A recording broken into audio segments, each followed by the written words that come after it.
They never see the storm coming when it wears a quiet face. At Lincoln Ridge Air Station, a new recruit mocks the scars of a silent logistics officer, unaware he's just insulted a war hero hidden in plain sight. But when a visiting general salutes her by a call sign no one recognizes, the entire base is forced to reckon with who she really is and what she's endured to still wear the uniform. This story is about more than redemption. It's about the weight of silence and the cost of respect.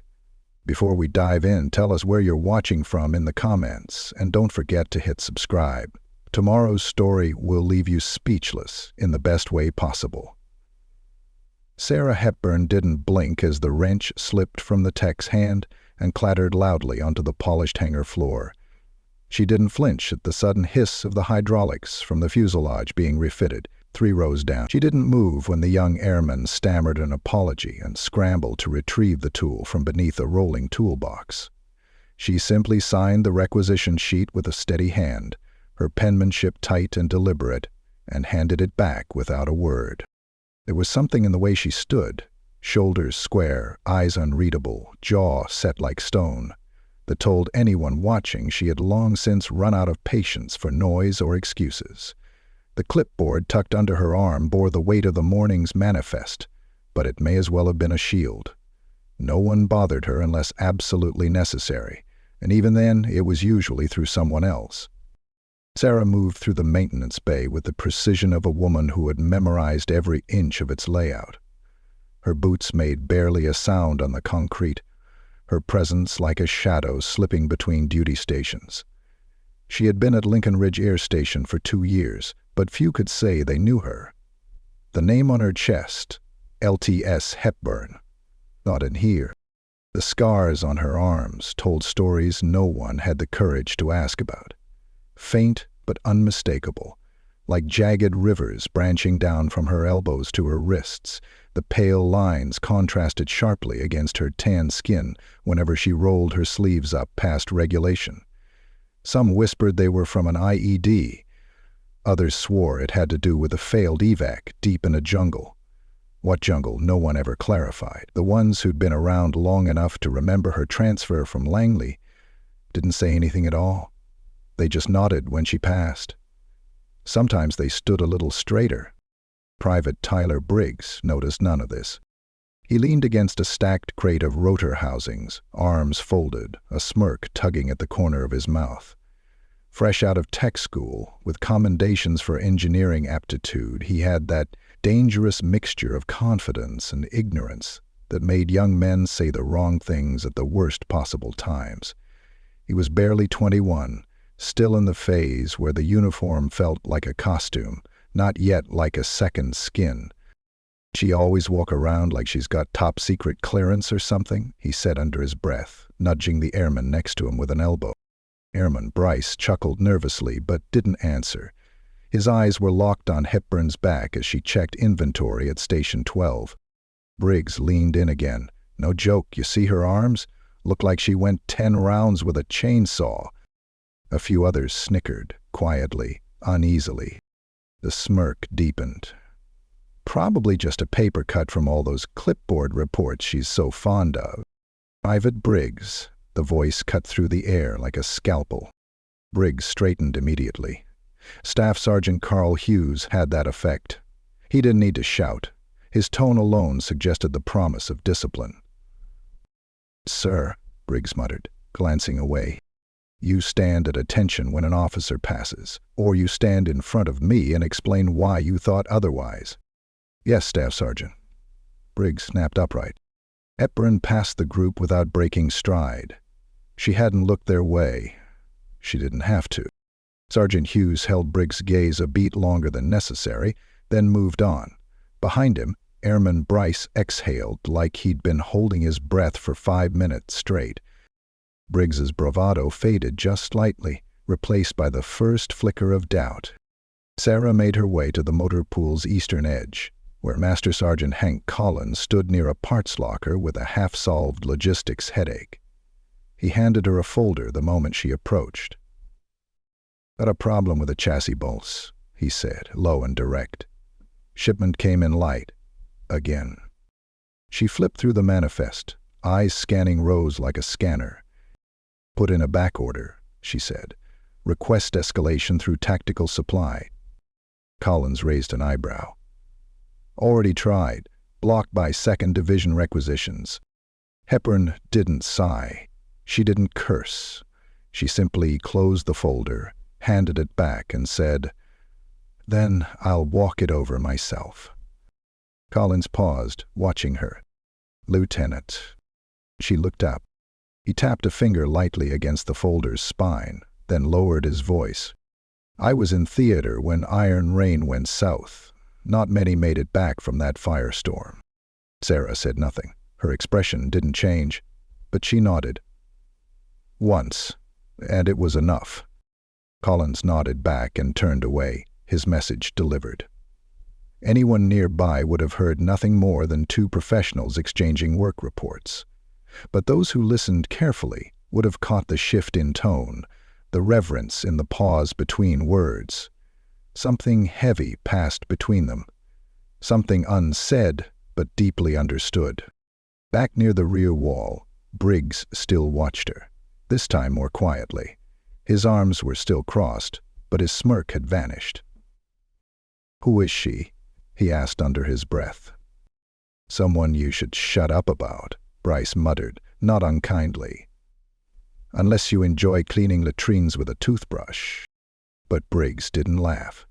He watched Hepburn disappear behind the office doors at the far end of the hangar, and for the first time since arriving at Lincoln Ridge, the questions in his mind felt heavier than his ego. He had mocked her scars, yes, but what kind of woman gets a salute from a master sergeant like that? What kind of officer walks through a base like she's been through war and still walks tall? Briggs didn't have answers, but tomorrow he'd learn the consequences of asking the wrong questions. It started with laughter, short, sharp, and mean-spirited, the kind that came not from joy but from boredom, frustration, and the gnawing desire to feel superior to someone. Private Tyler Briggs leaned against the fuselage frame of a half-gutted Raven transport aircraft, a socket wrench dangling from his fingers, and cracked another joke at Lieutenant Hepburn's expense. He probably ironed those sleeves just to show off the scars, like a sympathy badge. You know, "Look at me, I've been through stuff."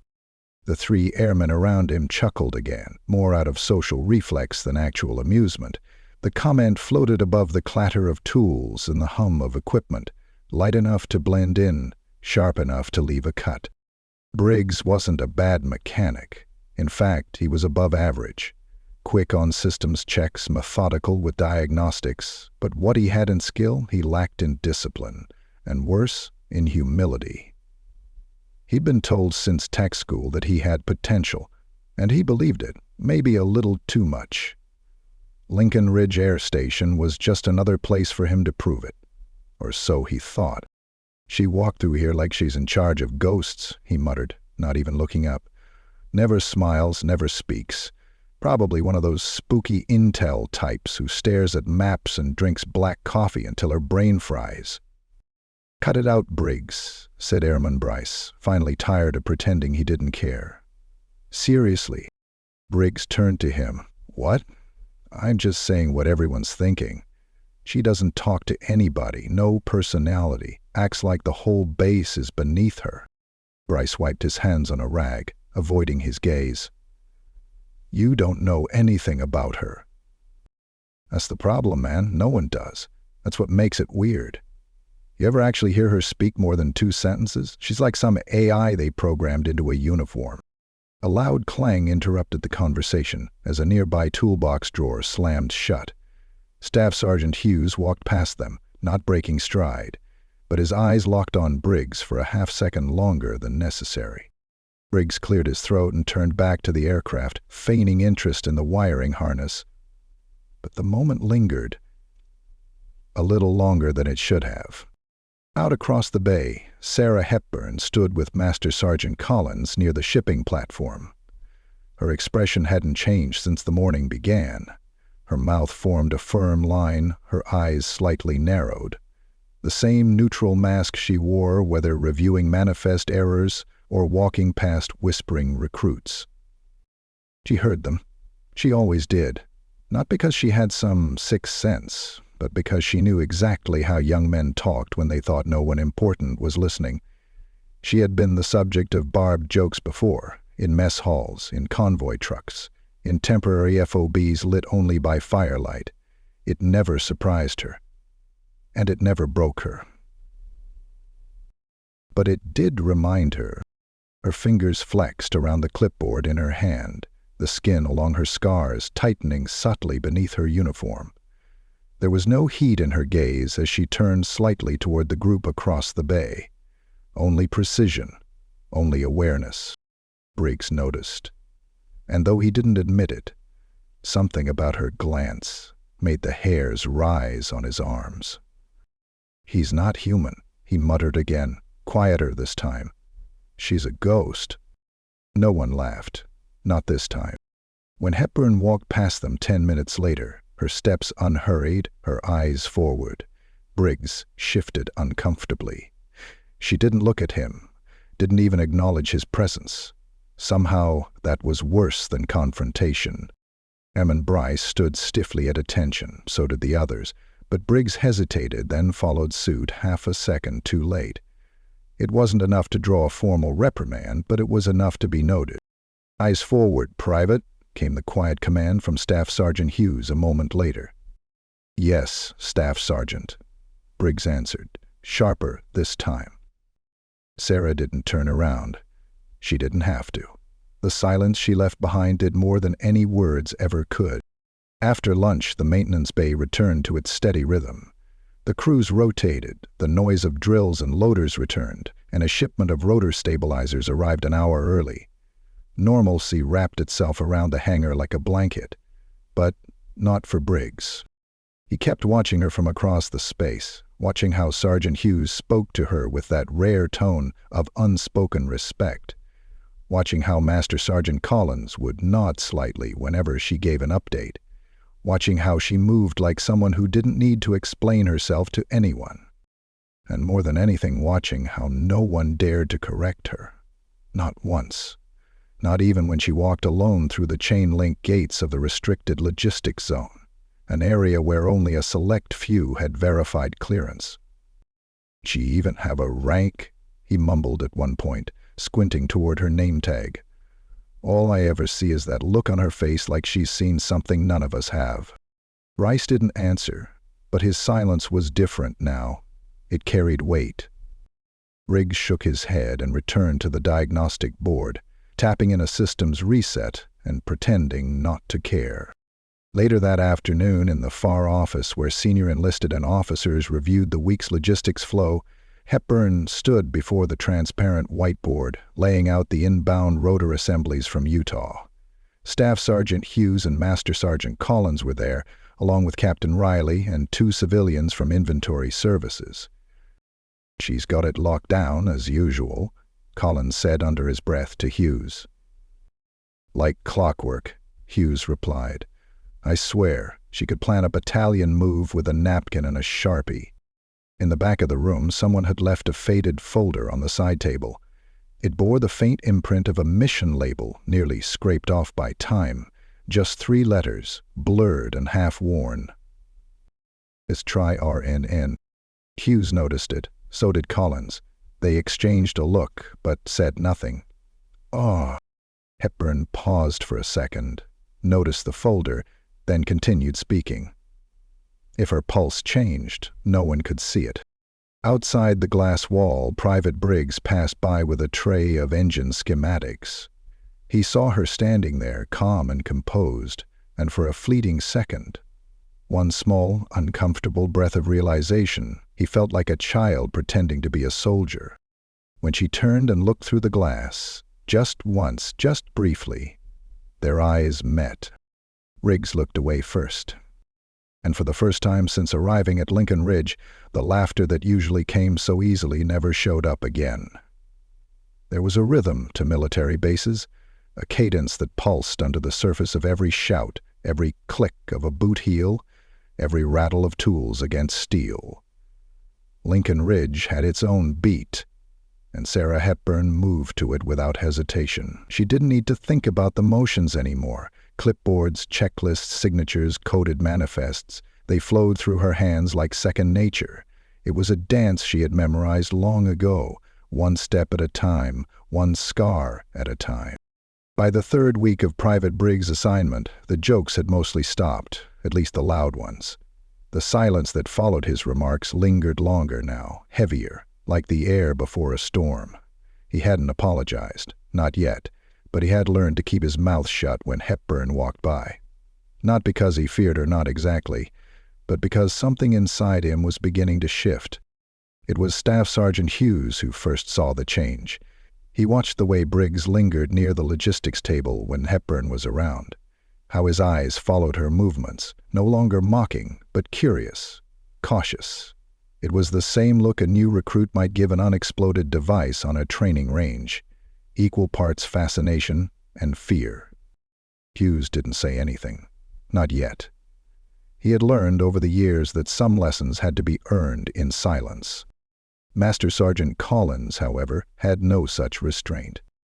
"You're quieter lately," he said to Briggs one morning, standing beside him at the diagnostic terminal. Briggs shrugged, eyes on the screen. "Just getting used to the pace, I guess." "Mm-hmm." Collins scratched his chin, studying the younger man's profile. "You think you know everything when you get here. Most do. Then you start seeing how this place actually works." Briggs didn't answer. Collins leaned in slightly. "Let me guess, you're wondering about her." "I didn't say that." "You didn't have to." Briggs finally looked up. "She doesn't talk to anyone, not really. It's like she's got her own orbit." Collins chuckled. "She doesn't need to talk to be heard." "What's her deal?" Briggs asked, quieter this time. "I mean, she's not like any other officer I've ever seen." The Master Sergeant took a deep breath, choosing his words carefully. "There are people on this base who wear their rank like a billboard, flash it around every chance they get. Then there's Hepburn." He paused. "She doesn't need to shout, because the people who need to know already do." Briggs frowned. "What does that mean?" "It means," Collins said, his voice low now, "that sometimes the scariest people in uniform are the ones who don't need to prove anything. They've already done it, and what they've done, most of us wouldn't survive, let alone walk away from." He tapped the terminal twice and walked off, leaving Briggs alone with the silent hum of data scrolling across the screen. That afternoon, Sarah Hepburn sat in the break room for the first time in weeks. It was unintentional. She had stopped in only to review a revised manifest, but the room was nearly empty, just two other NCOs eating quietly at the back table, and a senior airman dozing off next to an empty coffee mug. She stood by the far wall, flipping through the clipboard pages, her brow slightly furrowed. The hum of the vending machine filled the silence. One of the NCOs glanced up, saw her, and instinctively straightened his posture. Briggs walked in 3 minutes later, intending to refill his thermos. He nearly froze when he saw her there. For a moment he considered turning around, claiming he forgot something. But she looked up, their eyes meeting for the second time in as many days. Her gaze was even, not hostile, not cold, just aware. He gave a small nod. She didn't return it, but she didn't look away either. It felt like something. He poured his coffee in silence, careful not to spill, then stood awkwardly for a moment, unsure whether to speak or leave. "Lieutenant," he said finally, not looking directly at her. I've been meaning to ask about the intake reports. There's some inconsistencies on the Bravo shipment from last week." She stared at him, unreadable. "You don't handle Bravo shipments," she said. He hesitated. "No, ma'am, I don't. I just saw the report." A pause stretched between them. "Are you asking because there's a problem?" she said quietly. "Or because you're trying to have a conversation you don't know how to start?" He blinked. It wasn't accusatory. If anything, there was the faintest trace of amusement in her voice. Dry, barely there. Briggs cleared his throat. Maybe both. She closed the clipboard and tucked it under her arm. Next time, start with the conversation. It's less awkward. And with that, she walked out, boots clicking softly against the tile. Briggs stood frozen for a second longer, then allowed himself a slow exhale. Later that evening, in the restricted archives of the base's personnel wing, Sergeant Hughes sat in front of a classified terminal. He wasn't supposed to be there, not at this hour, but rank had its privileges and curiosity had its price. He scrolled through entries encrypted with old seals, black tape missions, redacted after-action reports, records buried so deep they may as well not exist. He found her name. Hepburn Sarah J., 1st Lieutenant Operations Command, prior clearance, Echo level, Operation Iron Rig, status, active classified. Summary. Racted. The only readable line beneath it was a commendation dated 4 years prior. For actions in direct contact resulting in the survival of 12 U.S. personnel under hostile fire, and for maintaining operational integrity of a compromised mission at risk of total loss, Lieutenant Hepburn is hereby recommended for the Legion of Merit. No photo, no full transcript, just the name, the file number, and the phrase, operational outcome contingent on her decision. Hughes leaned back in his chair. He already knew the basics, most of the senior staff did. They didn't talk about it because they didn't need to. But now, looking at the flickering screen and the hollow outline of words too heavy to print, he felt something he hadn't in years. Gratitude? She wasn't supposed to be here, not after something like that. Most people would have taken the medal, the desk job, and faded out of the system. But she hadn't. She'd come back. Not to lead, but to serve. He logged out of the system and closed the terminal. The past was silent, but it wasn't forgotten. And Sarah Hepburn? She carried it with every step. The sound of a hydraulic lift hissed behind her as Sarah Hepburn ran a practiced hand across the manifest sheets clipped to the metal wall outside Hangar 3. Morning light filtered in through the high glass panes, pooling in shafts across the floor. The day had begun like any other. Inspections, inventory logs, a systems glitch on the Blackhawk intake report, routine. At least it should have been. But even from the corner of her vision, she felt it. A shift in the room, slight but palpable. Recruits leaning in, whispering just a little too freely. The tone of the base was different now. Unsettled, as if the air itself had started paying attention. Sarah closed the clipboard with a snap and turned to head toward the next station.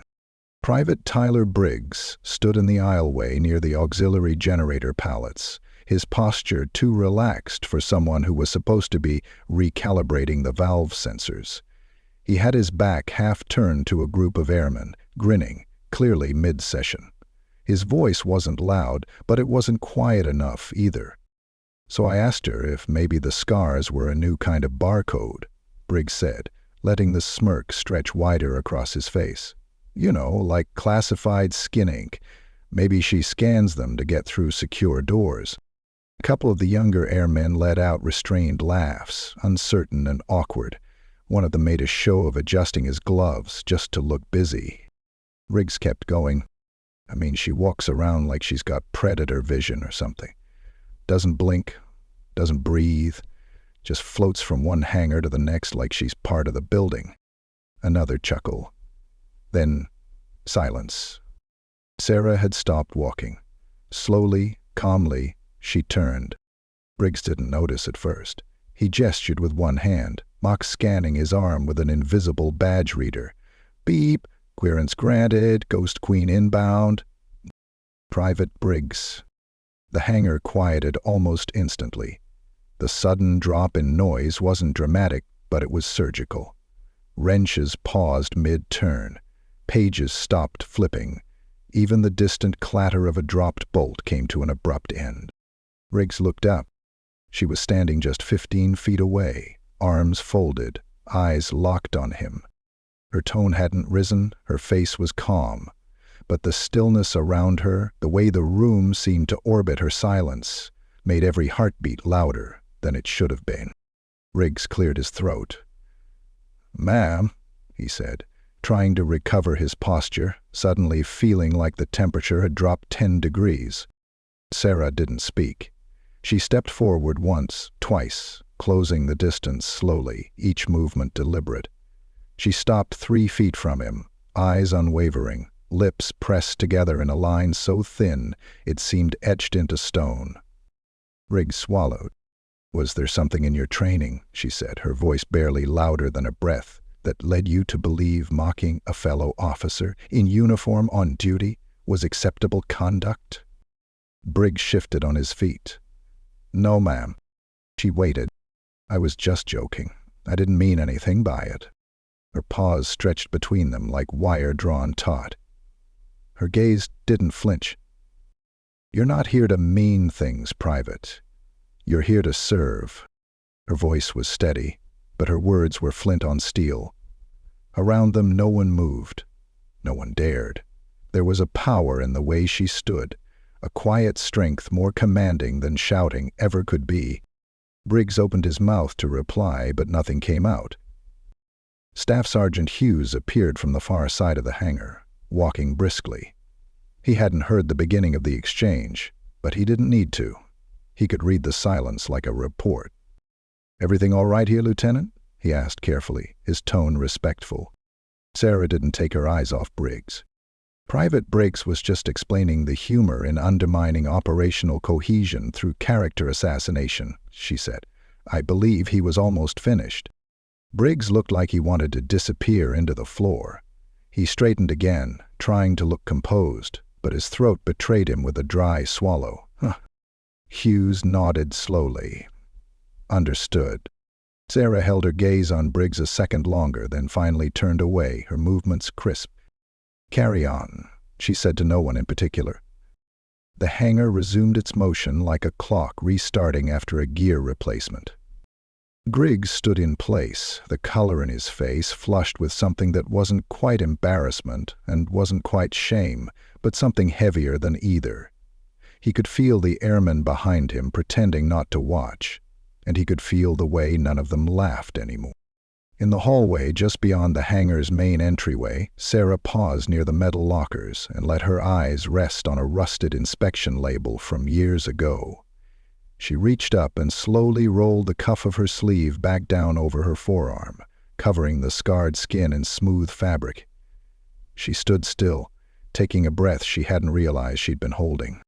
The mockery wasn't new, neither was the silence, but the difference this time was visible. She had stopped. She had spoken. And that was a choice. Behind her, Hughes approached, his steps measured.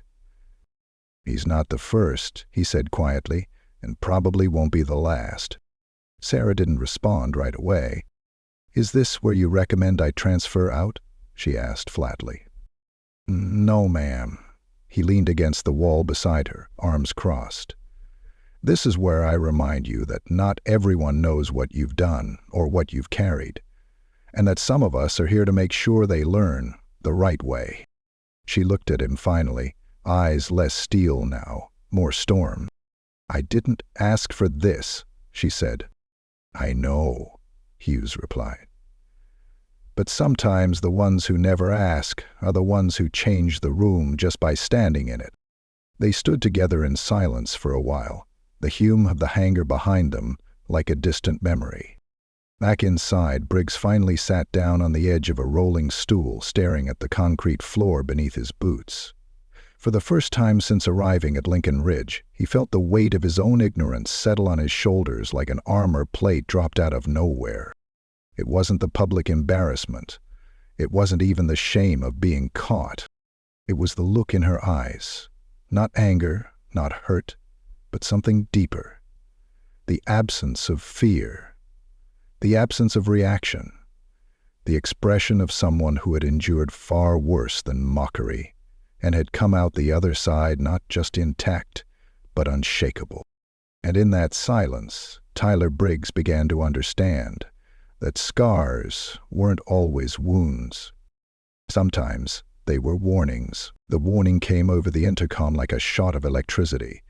"Attention all personnel. Stand by for arrival of General Malcolm Grant. Repeat. General Malcolm Grant inbound for site inspection." Within seconds, the maintenance bay snapped into motion. Technicians scrambled to stow tools, reattach inspection panels, and clear the walkways of debris. Conversations ended mid-sentence.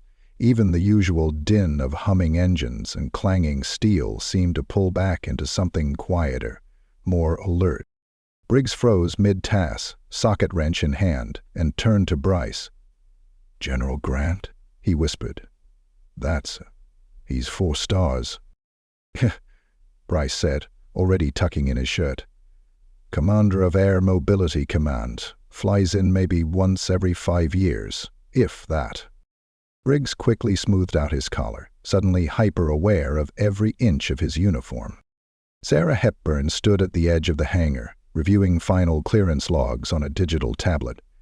She hadn't moved when the announcement played, hadn't even paused in her work. But those closest to her caught the smallest flicker of something in her face. Not surprise, but recognition. Her shoulders squared just slightly more than usual. From the flight line entrance, a black SUV rolled to a halt. A door opened, and General Grant stepped out, accompanied by 2 aides. His uniform was immaculate, chest lined with ribbons and citations that glittered even in the muted hangar light. He wore the calm, deliberate face of a man who had seen more than most and remembered every detail. The entire bay came to attention. As Grant walked through the rows of airmen and officers, he didn't speak. He nodded once at Collins, twice at the new supply officer whose name he likely already knew. Each step was measured, each gaze deliberate. His boots tapped in crisp rhythm, and the floor beneath him seemed to remember how to carry weight. Briggs, standing near a half-open toolbox, caught his first full glimpse of the man. The general's presence was magnetic, not loud, not theatrical, but real, tangible. He looked exactly how a 4-star general should. Composed, dangerous, impossibly in control. Then, something happened that Briggs could never have predicted. General Grant stopped. He turned toward a narrow corridor near the parts locker, and there, standing without ceremony or preamble, was Lieutenant Sarah Hepburn. The general's face changed, not with surprise, but something far more rare. A softening, a recognition laced with reverence. He walked toward her. And then, in front of everyone, General Malcolm Grant came to a halt, brought his hand to his brow, and saluted. "Lieutenant," he said, "it's been too long. Shadow 6. Gasps didn't echo across the room. That would have been too obvious. But the silence that followed was more powerful than any outburst. Dozens of pairs of eyes locked on the scene. A general saluting a lieutenant. A call sign uttered like a title carved from history. Sarah returned the salute with no hesitation. Her expression didn't change, but there was something in her posture now, the faintest breath of old tension released. "Sir," she replied evenly. Grant lowered his hand, then stepped closer, just enough that their conversation could remain mostly private, though many strained to hear. "I heard about the Pacific flare-up," he said. "I assume the quiet solution came from you." "Indirectly," she answered. "I advised, didn't execute." "That's still your move on the board." Grant smiled faintly. "We're still using the protocol you developed for fallback extractions. Even had to teach the NSA their own software last quarter." Sarah gave a soft nod, but said nothing else. Briggs watched from his station, eyes wide, breath caught somewhere in his chest. Shadow 6. The words repeated in his mind like a bell. He had no reference for them, not in any manual, not in any database, but the way Grant had said it, the way the room had reacted. It was clear. It meant something. Something deep. "Good to see you still in uniform," Grant said, voice quieter now. "When they pulled you off Iron Rain, I assumed you'd disappear into black-level contracts." "I considered it," Sarah said. "But this felt like the right fight." Grant chuckled, a low, knowing sound. "God help the next idiot who thinks you're just another logistics officer." He extended a hand. She took it. "I won't stay long," he added. "Just needed to see for myself." He turned, walking back through the hangar with the same deliberate grace. But the room was different now. The spell had been cast, the illusion lifted. Hughes stepped next to Collins, voice low. "You saw that?" "Everyone saw that," Collins muttered. "Hell, you could feel it." Riggs stood motionless. The wrench in his hand had begun to tremble slightly, so he set it down without thinking. As General Grant exited, the hangar slowly returned to motion. But nothing was the same. Shadow 6. The nickname passed between the ranks like folklore in real time. By the end of the day, it would be whispered over chow hall tables, floated across locker rooms, and speculated about in the barracks.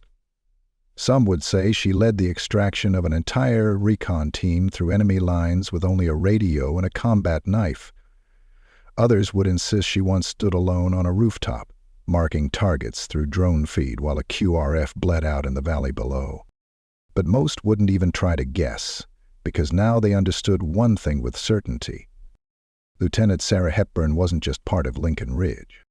She was the myth it had unknowingly built itself around.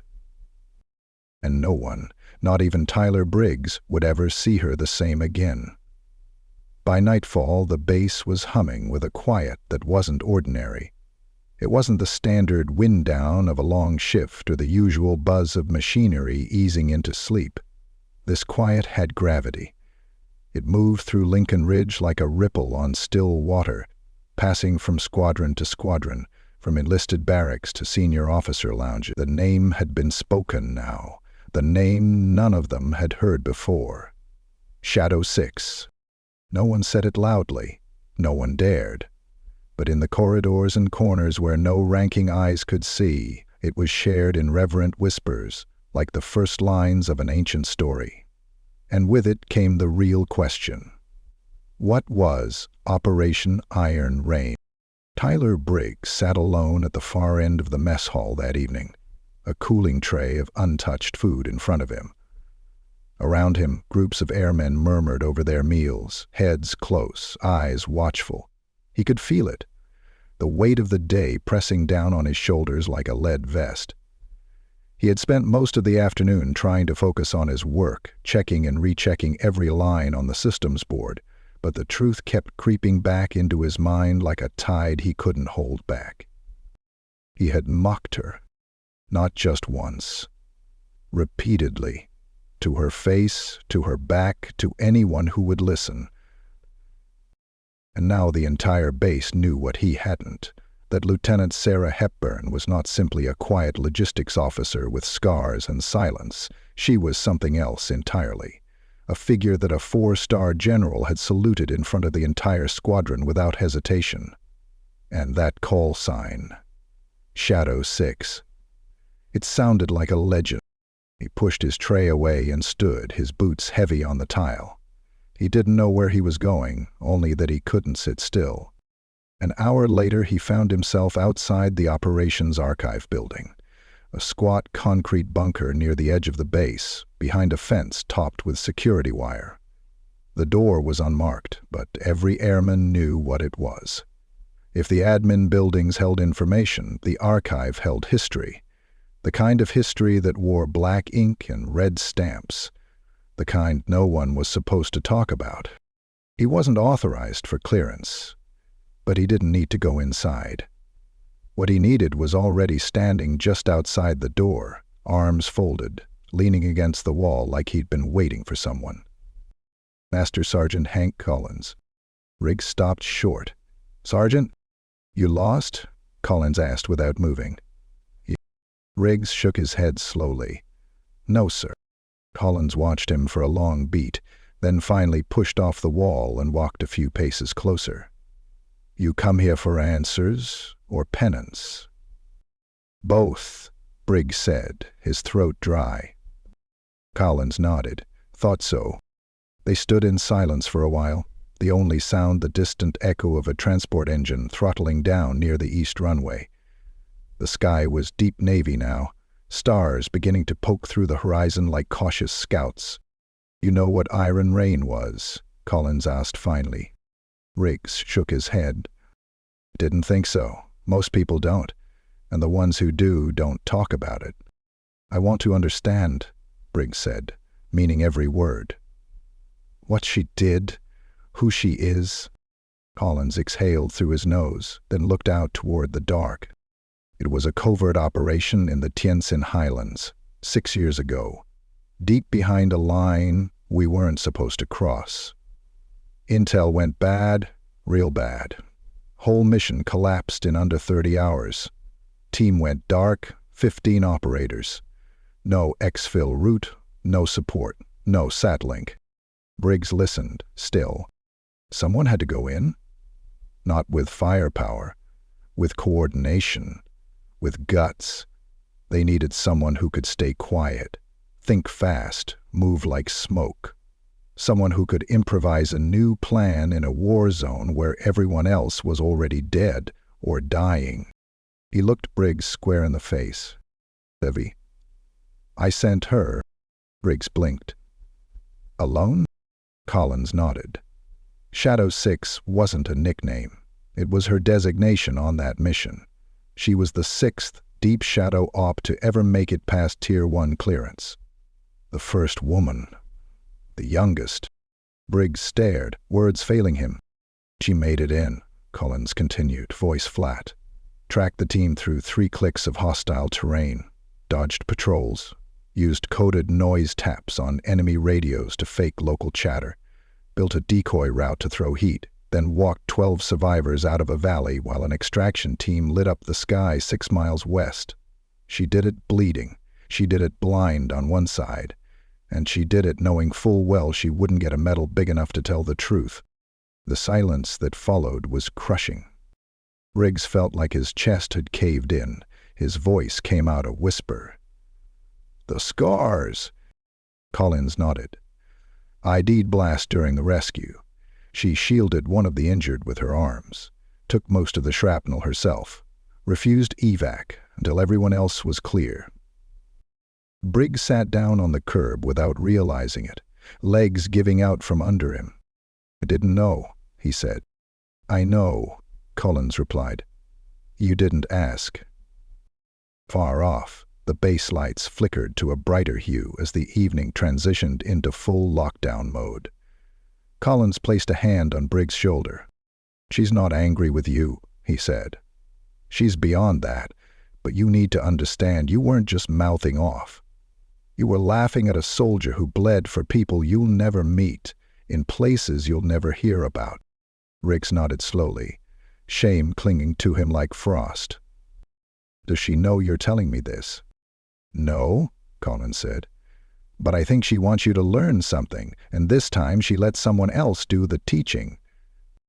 Briggs sat there long after the sergeant walked away. He watched the horizon until the stars turned into patterns. He thought about the way she had stood that day when the general saluted her.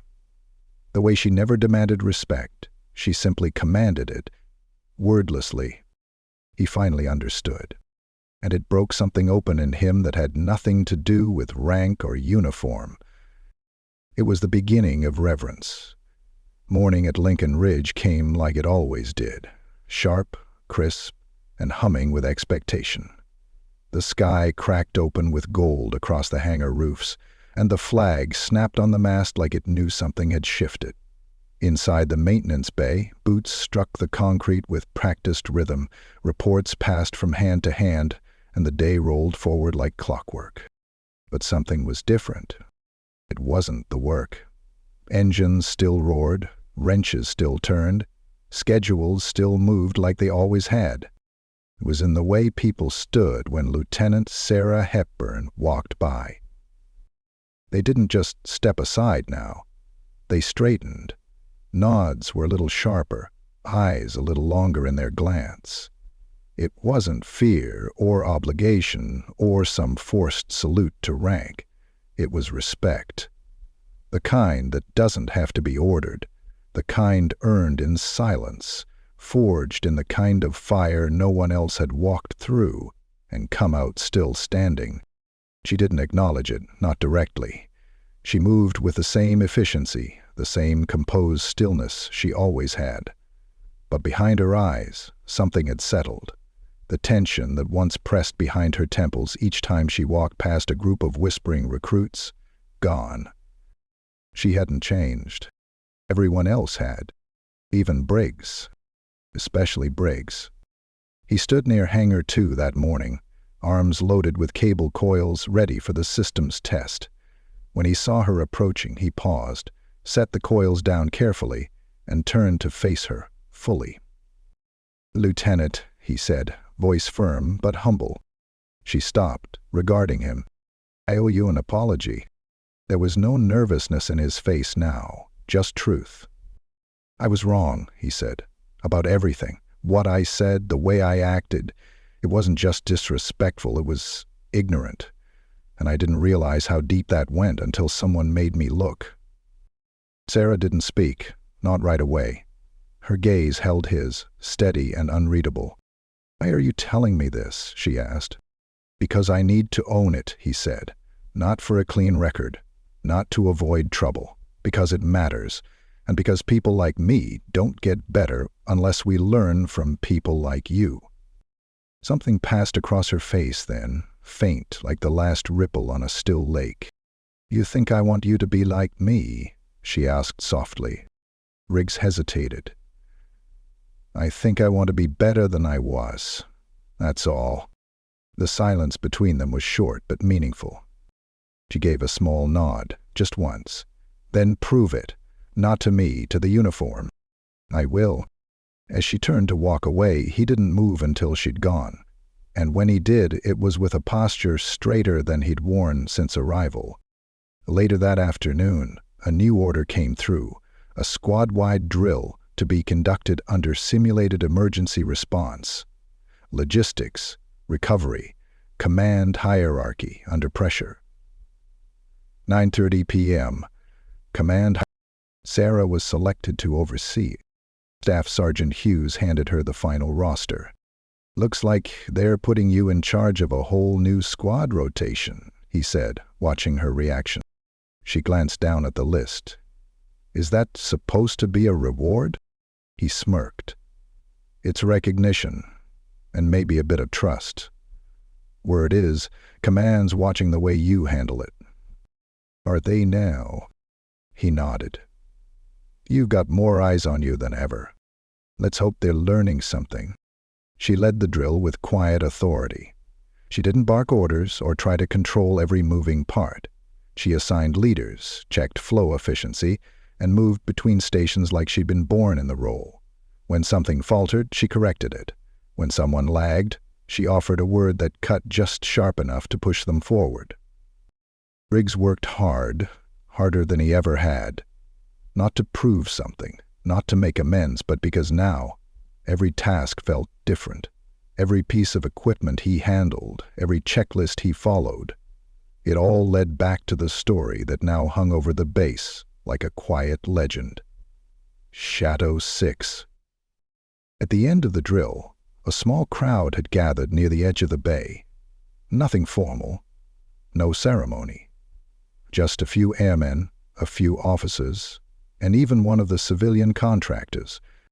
General Grant was not among them, but his presence lingered in every nod that came Hepburn's way as she walked back toward the main office. Collins intercepted her halfway there.